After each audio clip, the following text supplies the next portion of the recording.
지역에 호우특보가 내려져 모레까지 최고 150mm의 많은 비가 예보됐습니다. 계속된 비로 지반이 약해진 정선에서는 산사태가 잇따랐습니다. 폐광산 주변 하천 곳곳에 중금속이 섞인 갱내수가 흘러 피해가 이어지고 있습니다. 정부의 무관심 때문에 정화 작업은 더디게 진행되고 있습니다. 분리배출한 폐비닐을 연료로 다시 활용하는 기술이 있지만 대부분 지역에서 비용 문제로 외면한 채 소각 처리하고 있습니다. 고성군 해수욕장이 개장해 올여름 강원 동해안 85개 해수욕장이 전면 운영에 들어갔습니다.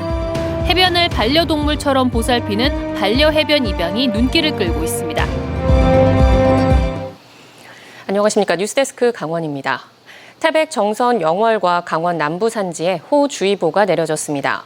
기상청은 이들 지역에 모레까지 30에서 80mm, 많은 곳은 최고 150mm 이상 내리고 동해안도 30에서 60mm가량 비를 예보했습니다.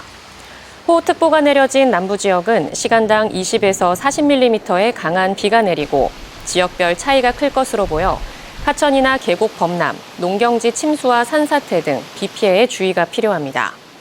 동해 중부 먼바다에는 풍랑특보가 내려져 물결이 매우 높고 돌풍과 천둥, 번개가 쳐 해경은 안전사고 주의보를 발령했습니다. 한편 동해안과 산간의 강풍특보는 해제됐고 밤새 동해안에는 열대야가 나타나는 곳이 있을 것으로 보입니다. 최근 강원 산간에 내린 집중호우로 정선군 정선읍 군도 3호선에서 어제 다시 대규모 산사태가 발생했습니다. 정선군에 따르면 어제 저녁 6시 37분쯤 정선군 정선읍 군도 3호선의 피암터널 비탈면에서 6천여 톤가량의 암석과 토사가 쏟아져 내렸습니다.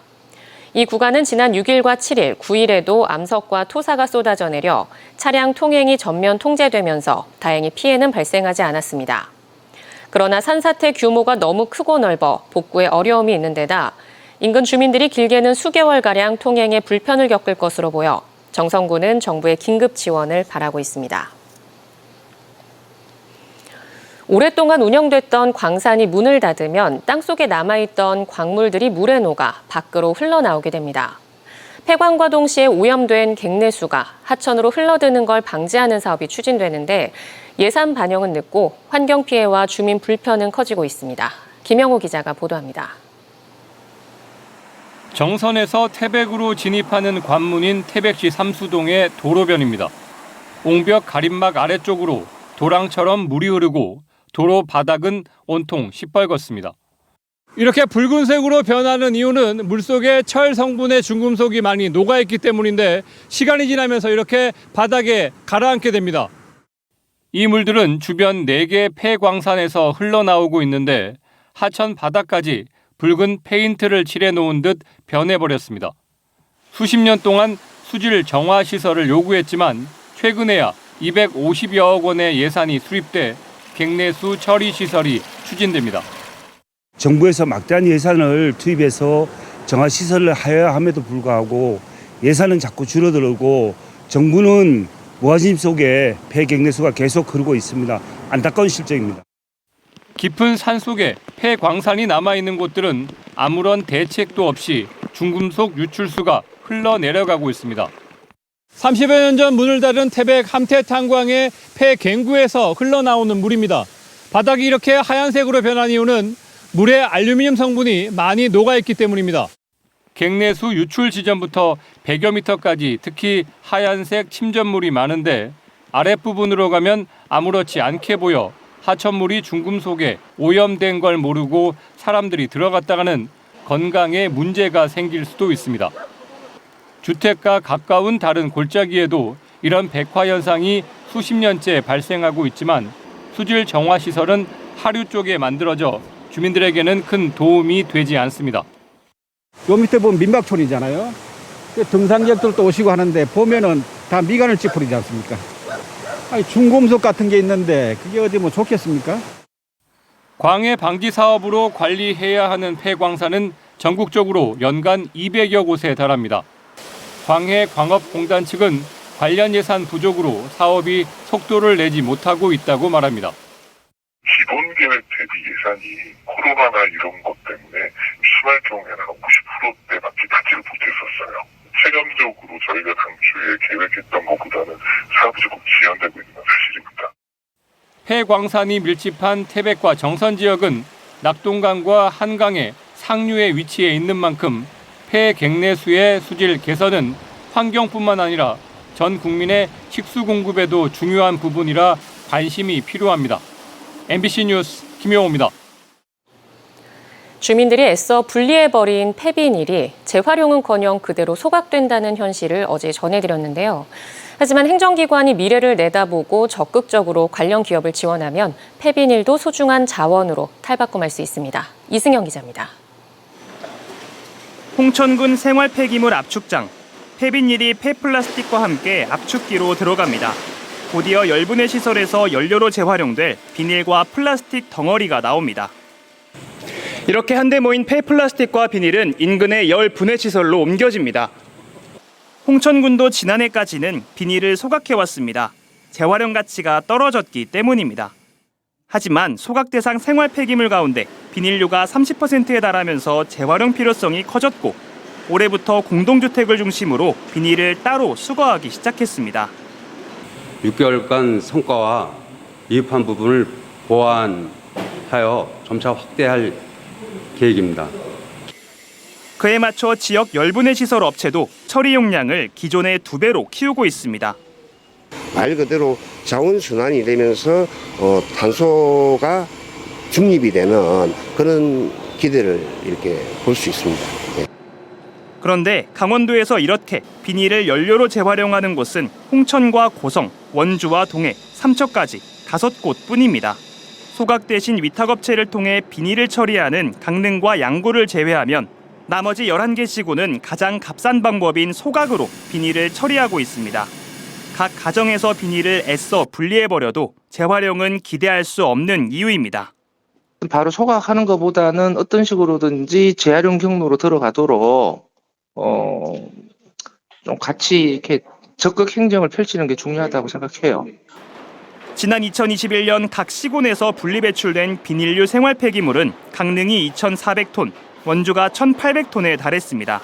반면 비닐을 일반 쓰레기와 함께 태우는 춘천에서는 분리배출된 비닐의 수거량조차 집계되지 않고 있습니다. MBC 뉴스 이승현입니다. 반려해변이라는 말 들어보셨나요? 해변을 반려동물 보살피듯 소중하게 관리하자는 취지로 기관이나 단체가 해변을 입양하는 제도인데 점차 확산되고 있다고 합니다. 배현환 기자입니다. 최근 개장한 속초 해수욕장에 흐린 날씨에도 피서객들의 발길이 이어집니다. 피서객들 사이로 쓰레기 봉투와 집게를 들고 쓰레기를 줍는 사람들이 눈에 띕니다. 속초 해수욕장을 반려해변으로 입양한 속초시 시설관리공단 직원들입니다. 쓰레기를 줍기를 하고 한다면 이용객 편의 증진도 되고 그다음에 그 쓰레기 해양 쓰레기 해결도 되지 않을까.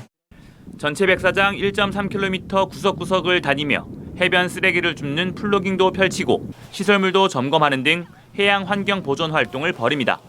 지난달 삼척 덕산해수욕장을 입양한 인근의 시멘트 업체 임직원들입니다. 저희들이 덕산 해변을 관리하고 아끼고 정활동을 참석을 해야 됩니다. 향토 기업으로서 그 해양 생태 관련에 대해서 적극. 반려해변 제도는 1986년 미국 텍사스주에서 시작돼 미국 전역으로 확대된 프로그램으로 해양 쓰레기 문제에 대한 근원적이고 장기적인 대응 수단으로 국내에는 지난 2020년 처음 도입됐습니다. 단순히 쓰레기 줍기로 끝나는 게 아니라 어떤 인식의 개선이라든가 어떤 이런 환경 교육도 곁들여가면서 기관이나 단체가 해수욕장을 입양해 내 자식처럼 가꾸고 돌보는 반려해변 제도가 확산되고 있습니다. 삼척 덕산해수욕장과 강릉 경포해변, 속초해수욕장 등 도내 6곳 해변을 7개 기관단체가 반려해변으로 입양했고 전국적으로는 모두 182개 기관이 122곳의 반려해변을 입양해 환경 정화 활동 등을 진행하고 있습니다. 기업에서 이제 ESG 경영 관련해서 관심들이 많으셔가지고 반려해변도 관심이 많이 증가하고 있는 추세고요. 입양을 해주셔서 이제 열심히 활동하고 계십니다. 해양 쓰레기 문제를 해결하기 위한 다양한 방법들이 시도되는 상황에서 반려해변 제도가 새로운 모델이 될 수 있을지 관심을 모으고 있습니다. MBC 뉴스 배현환입니다. 오늘 고성군 해수욕장이 개장하면서 올여름 강원 동해안 해수욕장이 모두 운영에 들어갔습니다. 고성군은 면적이 넓은 화진포 해수욕장을 두 곳으로 나누고 송지호, 봉포, 천진 등 29개 해수욕장을 운영하며 가진과 반암, 명파, 초도 등 8곳은 한적한 해수욕장으로 지정됐습니다. 올여름 강릉 남항진 해수욕장이 미운영되면서 강원 동해안에 모두 85개 해수욕장이 개장했고 강릉 동해 삼척, 양양, 고성은 다음 달 20일, 속초는 다음 달 27일 폐장합니다. 동해안 해수욕장이 전면 개장하면서 자치단체들이 피서지 바가지 논란과 호객행위 근절을 위해 자율관리에 나섰습니다. 강릉시에 따르면 경포해변 상가 업주 23명은 각종 호객행위 금지를 약속하는 캠페인에 자발적으로 동참하고 있고 경찰 합동단속과 CCTV 운영, 미스터리 쇼핑 방식 단속 등도 실시합니다. 동해시와 삼척시, 양양군도 피서지 물가관리 대책을 마련하고 부당요금 신고센터를 운영합니다.